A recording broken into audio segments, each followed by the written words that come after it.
이사야서 강의 시작하겠습니다.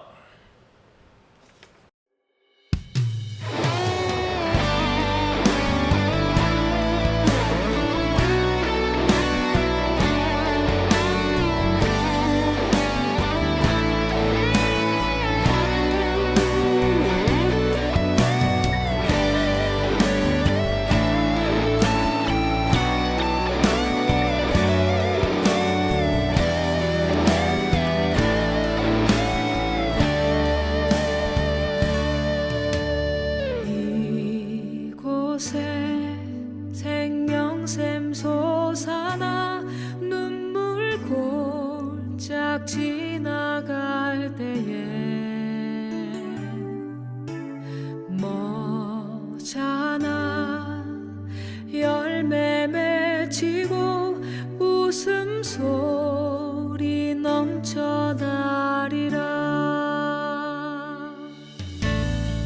이곳에 생명샘 솟아나 눈물 골짝 지나갈 때에 머잖아 열매 맺히고 웃음소리 넘쳐나리라. 꽃들도 구름도 바람도 넓은 바다도 찬양하라 찬양하라 예수를.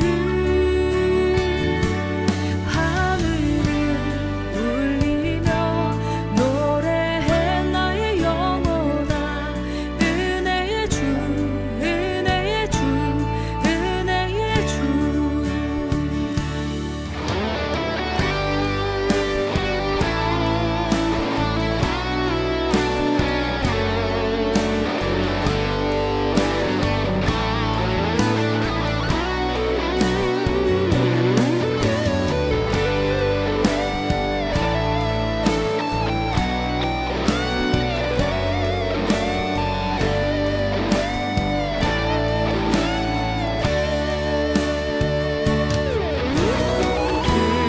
그날에 하늘이 열리고 모든 이가 보게 되리라.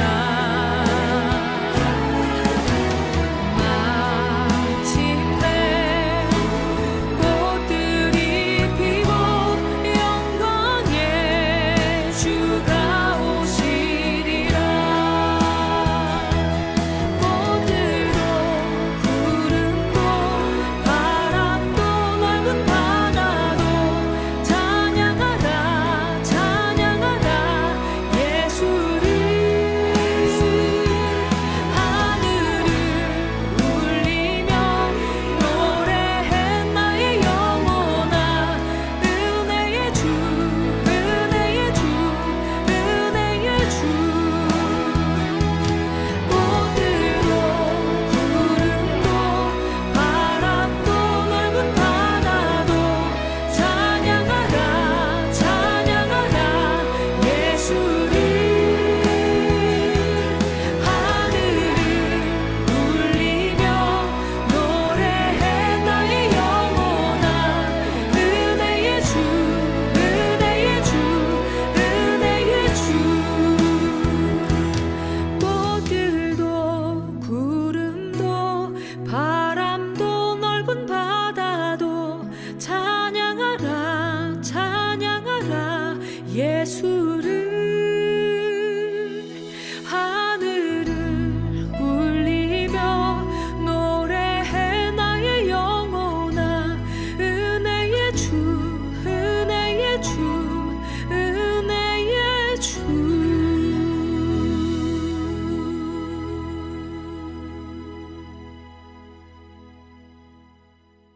기도드립니다. 주님, 우리 모두에게 하늘의 지혜와 영적 분별력을 더하여 주옵소서.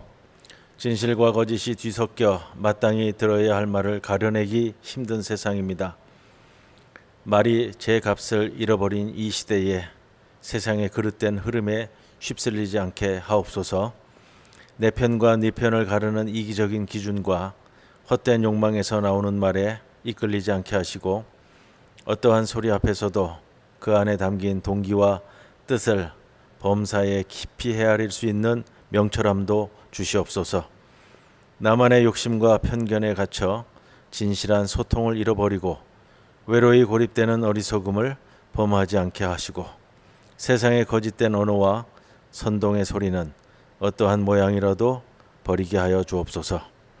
오직 하나님 앞에서 정직하며 공의과 사랑을 이루는 진실한 말만을 가려 취하게 하시고 우리의 입술 또한 남의 마음을 칼로 찌르는 비수가 아니라 아픈 곳을 어루만지고 살려내는 양약이 되게 하여 주시옵소서.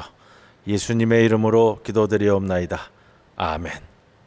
찬송가 397장 찬송드립니다.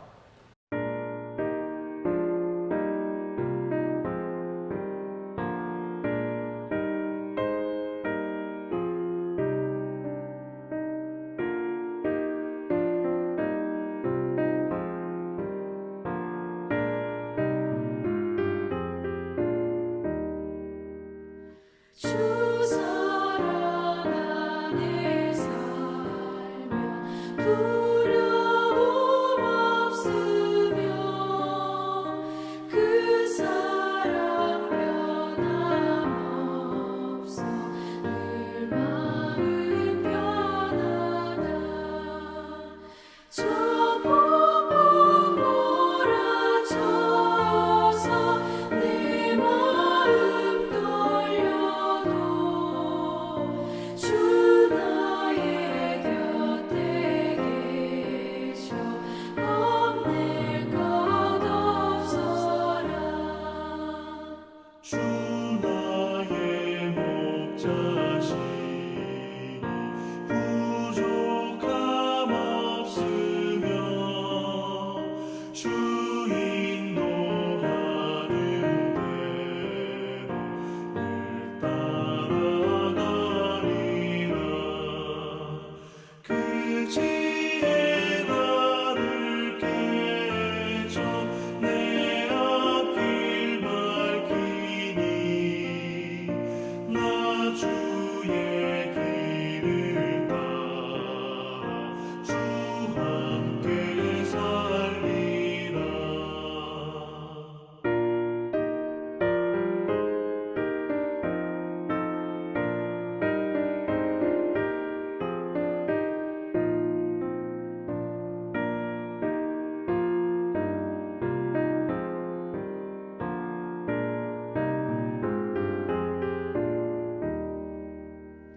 저 넓고 푸른 들판 내 앞에 열리고 그 검은 구름 거쳐 새하늘 보인다. 끝없는 나의 소망 영원한 생명길 참복에 되신 주님 늘 함께 하소서.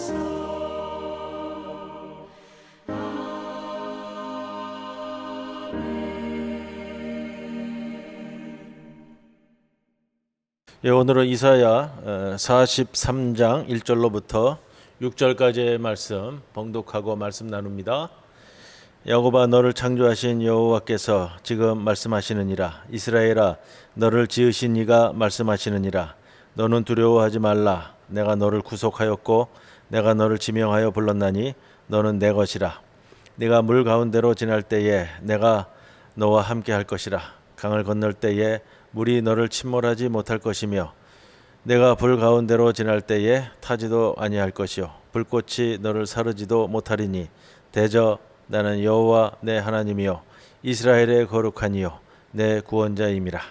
내가 애굽을 너의 속량물로 구스와 스바를 너를 대신하여 주었노라.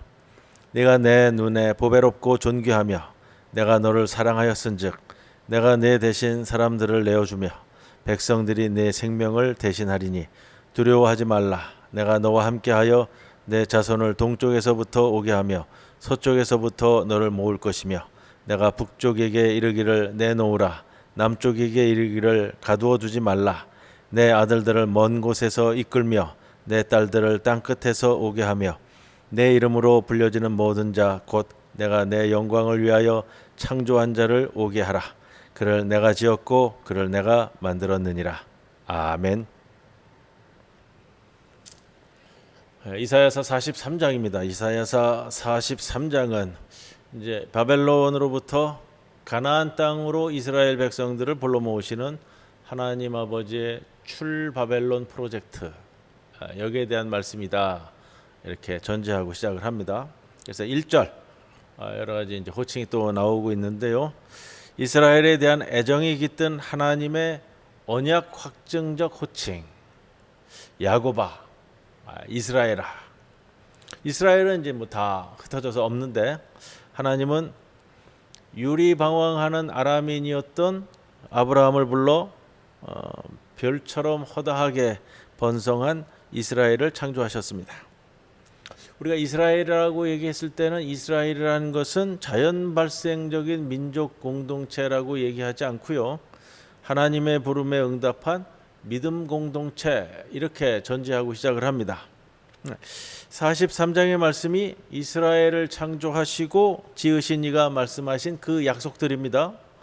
하나님이 창조주로서 걸고 하시는 약속들은 절대적으로 확실히 성취된다. 왜냐? 창조주께서 말씀하신 것이기 때문에.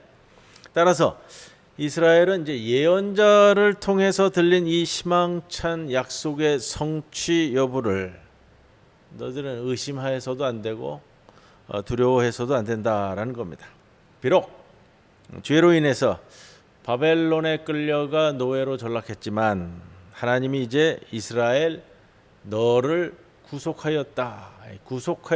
이 번역이 되는데, 자, 구속하다라는 원뜻은 뭐냐면 구약 성경에 이제 반복되는 표현이지만 고엘 사상이에요. 고엘 사상. 피부치의 혈육의 파산한 살림살이를 다시 회복시켜, 다시 이제 사들여서 회복시켜주는 그런 이제 좀 뭐랄까요, 의리 있는 행동인데, 그 의리 있게 행동하는 거 고대 사회에서 다들 살기가 어렵잖아요. 근데 이제 땅을 팔고 뭘 팔고 집을 팔고 그래서 이제 파산한 혈육을 자기가 돈을 내서 다시 사들여서 회복시켜주는 자들, 이런 자를 이제 구속자라고 합니다. 이게 성경에는 고엘이라는 표현도 또 쓰는데, 우리가 룻기에서 보아스와 룻 이야기를 기억합니다. 보아스가 나오미와 룻의 고엘이 되어서 나오미의 몰락한 가문과 그 땅을 되살려 주는 거, 그렇게 이야기될 때가 이게 구속자라는 원래적 의미예요. 그래서 하나님은 이스라엘을 구속하였을 뿐만 아니라 라고 표현할 때는 하나님께서 이스라엘을 다시 살려내는 거예요. 이스라엘의 이름으로 또 다시 불러주셨다. 이 북이스라엘 왕국이 멸망하고 남유다 왕국 두 부족, 두 지파, 유다 지파와 베냐민 지파 두 개가 이겼었던 이 남왕국 유다가 바벨론에 의해서 다 이제 끌려갔잖아요. 끌려감으로 인해서 다 흩어지면서 다 사라진 거예요. 이스라엘이라고 부를 수 있는 사람 자체가 없어지는 거예요. 그러나 하나님께서 이스라엘이라는 이름으로 이 포로된 자들을 다시 불러주신다라는 것은 이스라엘이라는 것 자체가 하나님의 백성에게 붙여진 이 명예로운 이름입니다. 그래서 우리가 야곱에게 이스라엘이라는 이름을 주었을 때 하나님과 겨루어 이겼다라는 뜻의 이 표현은 이스라엘인들이 가질 수 있는 가장 영예로운 표현인데, 하나님은 이 바벨론 포로들에게 이스라엘이라는 이름을 붙여 다시 그들을 선민으로 다시 재선택해 주신 것이다. 이 의미를 담고 있습니다. 오늘 표현이요. 그래서 이제 바벨론 포로들이 이스라엘 12지파를 대신하는 새로운 이스라엘로 불리게 되었다. 여기서 바벨론 포로들의 업그레이드된 이제 자신의 이해가 싹 트는 거예요. 이제 남한국 유다가 다 이제 흐트러져고 노예로 끌려가고 70여 년간이나 다 사라진 상태에서 하나님의 언약 백성으로서의 이스라엘이라는 이름을 다시 불러주셔서 다시 소생케 하는 것. 그래서 1절의 마지막 소절은 하나님의 이러한 강력한 언약의 말씀을 다시 강조합니다. 너는 내 것이라. 너는 내 것이라. 그 원어적인 직역을 뜻하면은 이렇게 번역이 되는데 직역적인 의미도 굉장히 좋습니다. 내게 속한 너 자신이다. 자, 그러면서 이제 2절에 물과 불이라는 극한의 위험 상황을 설정해서 바벨론 귀한 포로들, 하나님의 언약적 이 말씀과 하나님의 이 사랑, 애착을 이제 강조하는데 물 가운데, 불 가운데 이 표현이 나오잖아요. 그래서 물 가운데 베푸시는 구원의 역사적 사건들. 물 가운데라고 했을 때는 우리 그냥 뭐 단순히 뭐 홍수가 나가지고 뭐 이렇게 어렵고 뭐 이런 차원이 아니고요. 이 물 가운데 구원하신다라는 뜻을 역사적으로 살펴보면 창세기부터 시작이 되는 거예요. 창세기에 나오는 창조 이야기에서부터 나오는데, 자, 모든 이 표현들 물로부터 구원받은 최초의 경험은 이 창세기 1장에서부터 나오는 거예요. 혼돈이라는 이 우주적 혼돈, 이 큰 시면을 배경으로 한다. 예전에 우리가 뭐 요나서를 할 때도 그랬고, 욥기서를 할 때도 그렇고, 창세기 강의를 할 때는 제가 좀 아주 강조해서 드렸었는데, 창조의 시작을 얘기할 때 혼돈이라는 물, 바다, 물, 이것은 이제 혼돈을 상징한다고 했습니다. 그 혼돈, 시면, 거기서 묻힐 땅을 건져 올린 사건으로 이제 창세기 이야기가 시작이 되어지는데, 바로 이 물과 묻이 땅이 뒤엉켜져 있는 혼돈의 상황에서 육지를 건져내는 행동이 창조였습니다. 그래서 오늘 요 1절에 2절에도 요 이제 물 가운데라는 표현이 나오고요. 자, 본문 1절에 창조 관련해서 해석한다면 이렇게도 조금 번역이 될 것 같아요. 야곱아, 너를 절망의 시면 속에 침수시켰던 그 악한 상황으로부터 너를 건져 올리신 하나님께서 이제 말씀하시느니라. 이렇게 좀 의역이 되겠습니다. 또한 이 물 가운데라는 표현을 생각한다면 구약 성경에 있어서 가장 대표적인 사건은 출애굽기 14, 15장에 나오는 홍해바다 사건이에요. 이스라엘의 출발이 되는 이스라엘이라는 민족의 존립 근거가 되는 이 출애굽 사건에서의 이 홍해에서의 구원 사건, 또 반복되는 것은 가나안 땅에 들어오기 전에 요단강에서 건져 올림 받는 사건, 이런 것들을 이스라엘 사람들로 하여금 기억을 떠오르게 하고 그거를 리마인드 시켜서 하나님의 구원의 약속을 이렇게 주시는 강한 언약적 말씀이란 말이에요. 그래서 좀 뭐 의역을 한다면 바벨론이라는 세계 제국의 시면으로부터 이제 출발해서 나아가야 되는데, 이 바벨론 포로들을 바벨론 제국이라는 시면으로부터 건져내심으로써 이스라엘을 재창조하는 것. 그래서 우리가 출애굽 사건에 비견되는 재출애굽 사건, 그다음에 출바벨론 사건, 이렇게 말씀드리는 겁니다. 야곱아, 이스라엘아, 내가 너를 민족적인 전멸 위험에서 건져준 하나님이기 때문에 이번에도 출바벨론을 통해 구원을 베풀 것이다 라는 것을 확정 주시는 말씀이고요. 그러니까 2절이 이제 이런 정도의 이제 위로의 말씀이 되는 겁니다. 물 가운데로 지날 때 하나님이 함께 하시고, 강을 건널 때 이스라엘이 침몰당하지 않은 이 원초적인 경험, 창세기, 출애굽기, 이 경험을 기억 이렇게 하신 후 다시 리마인드 시켜서 이제 그 다음에는 이사야 선지자가 불 가운데 지나는 상황을 설정해 하나님의 구원의 의지를 확증해 줍니다. 자, 불 가운데 할 경우에는 우리가 가장 대표적으로 생각하는 장면이 그겁니다. 다니엘서 3장에 바벨론 우상 숭배를 거절한 유다인 청년 포로들에게 그 닥쳤던 환난 사건, 우상 숭배들 거절했기 때문에, 바벨론의 우상 숭배를 거절했기 때문에 불꽃 가운데 집어넣어졌지만 그 어떤 환난의 불꽃도 이들을 태우거나 사르지 못했습니다.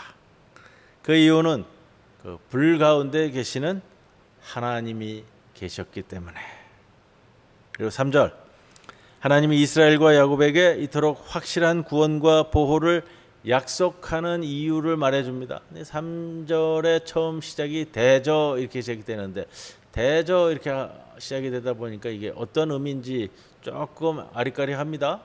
조금 더 친숙한 번역으로 말씀드리면 대저라는 번역보다는, 왜냐하면 왜 불 가운데서 구원해 주시느냐?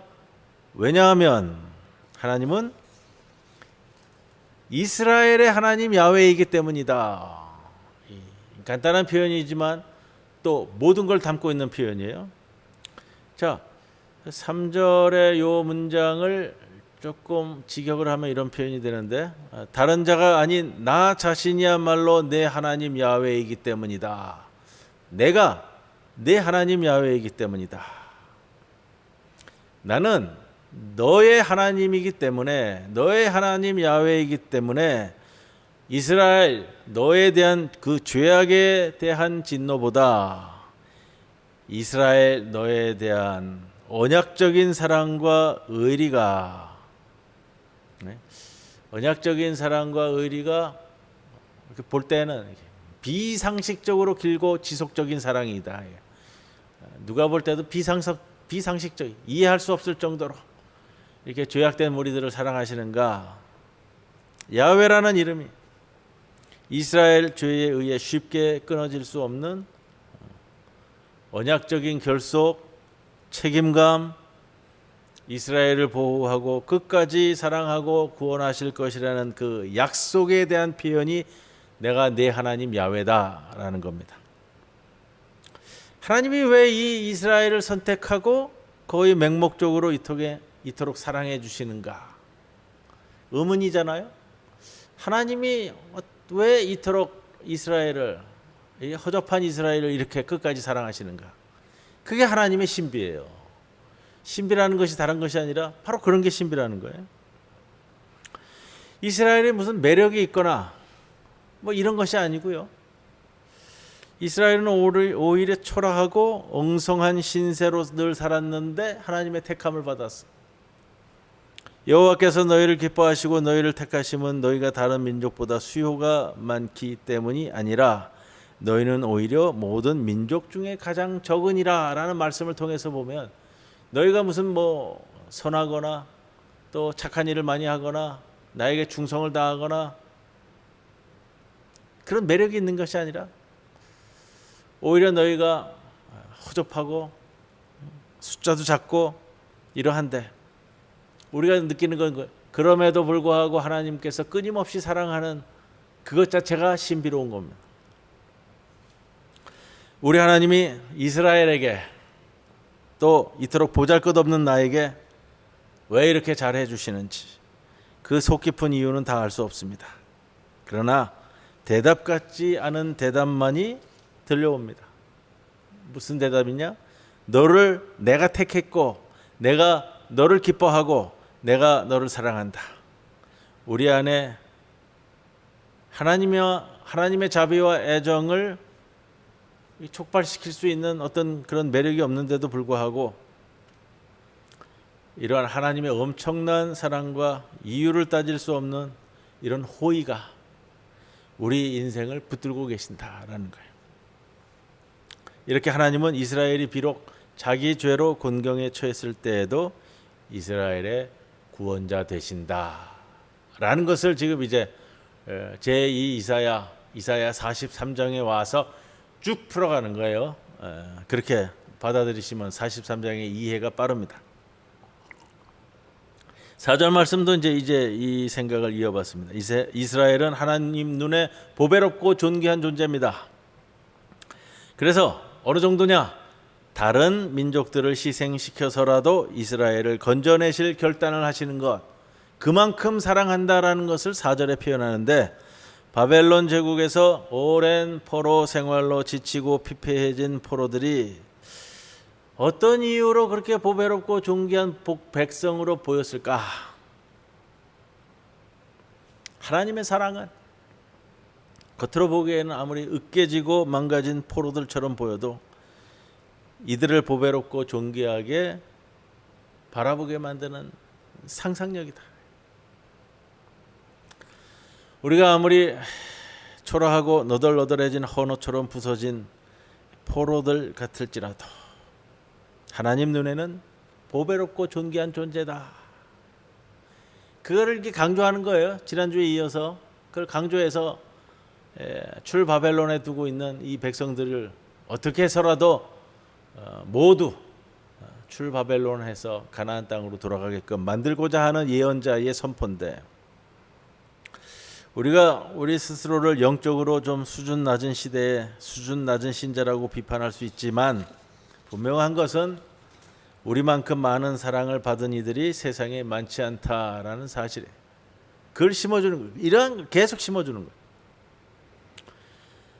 스스로를 하나님 앞에서 더 옳은 백성으로 살지 못한 것을 한탄하는 사람도 하나님 앞에는 보배롭고 존귀한 자녀다.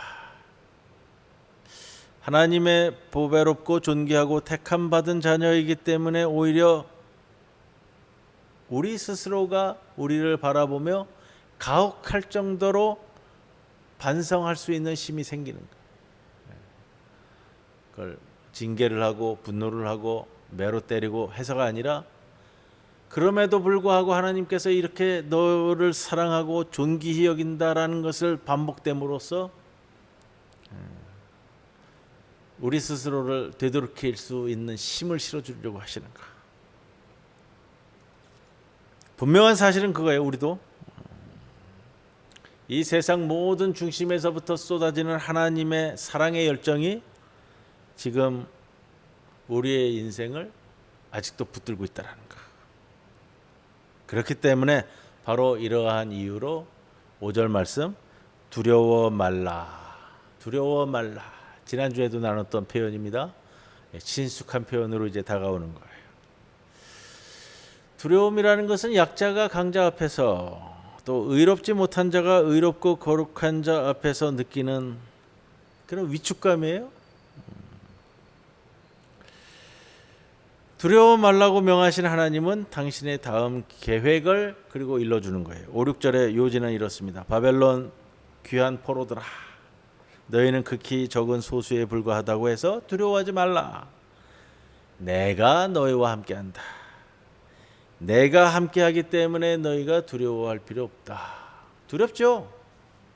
바벨론에 생활하다가 이제 돌아가야 되는 말씀이 선포되어졌는데, 돌아가야 될런지 말아야 될런지도 모르겠고, 돌아간다고 뭐가 분명히 있다라는 보장도 없고, 가긴 가야 되는데 여기 있어도 별 문제는 없을 것 같고, 두려움이에요. 돌아가는 길에 강도를 만날 수도 있고 산적을 만날 수도 있고 물이 없는 광야를 지나야 되고, 뭐 다 앞에 구절에 나왔던 표현인데, 두려워할 필요 없다. 왜? 내가 함께하기 때문에. 이 말씀을 붙들 수 있느냐라는 거예요. 내 자손들을 동서남북 사방으로부터 모아 너희의 귀한 행렬에 동참시킬 것이다. 특히 6절 말씀은 하나님의 명령을 가상적으로 말하고 있습니다. 북쪽에게 내 자녀들을 내놓으라. 남쪽에게 내 자녀들을 가두어 두지 말라. 이렇게 해서 하나님은 당신의 아들들을 먼 곳에서부터 이끌어 모으며 당신의 딸들을 땅끝에서부터 찾아 모으실 것이다. 열국 가운데 흩어져 이산과 유량의 운명을 지고 사는 하나님의 자녀들을 광범위하게 찾아 모으실 것이다. 이게 하나님의 근원적 사랑이고요. 집을 나가 아버지와 먼 곳에서 온갖 재산을 탕진해버린 탕자를 집으로 돌아오게끔 하는 영적인 구심력이 되는 거예요. 이 표현이.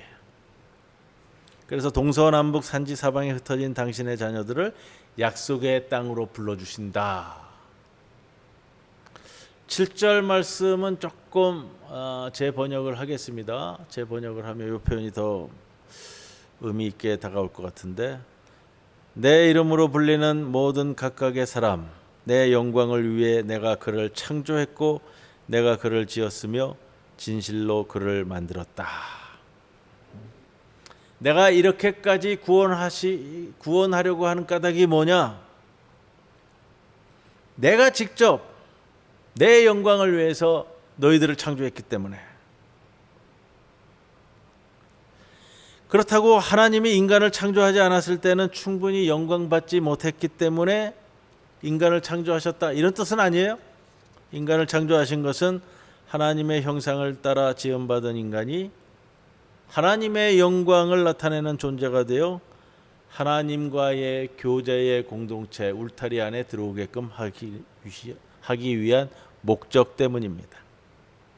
인간이 하나님 영광을 바라고 즐거워하며 나타냄으로 하나님과 교제에 이르면 하나님 당신은 그걸 통해 영광을 받으신다고 느끼신다라는 겁니다. 네, 오늘 7절까지 말씀 함께 나눕니다. 이제 우리 찬송가 430장 함께 찬송 드립니다.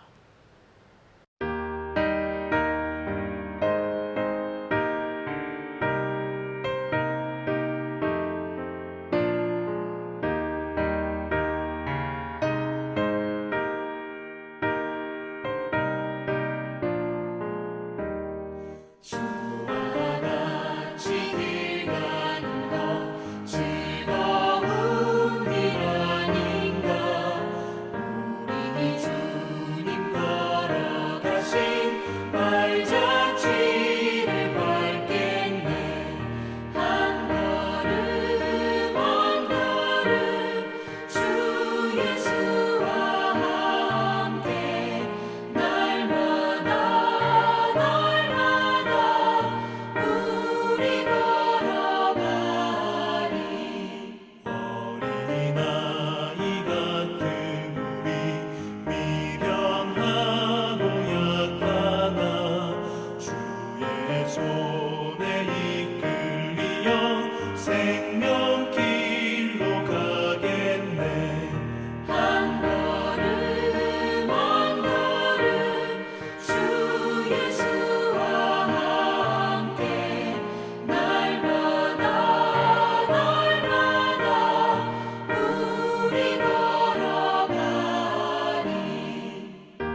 주님 가르쳐 주신 기도 함께 기도드립니다. 하늘에 계신 우리 아버지여, 이름이 거룩히 여김을 받으시오며 나라의 임하옵시며 뜻이 하늘에서 이루어진 것 같이 땅에서도 이루어지이다.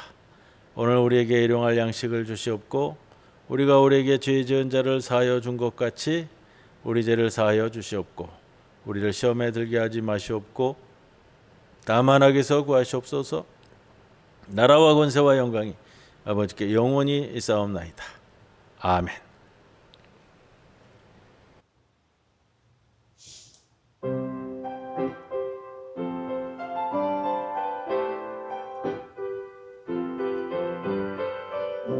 땅이 여호와께 즐거운 찬송 부를지어다.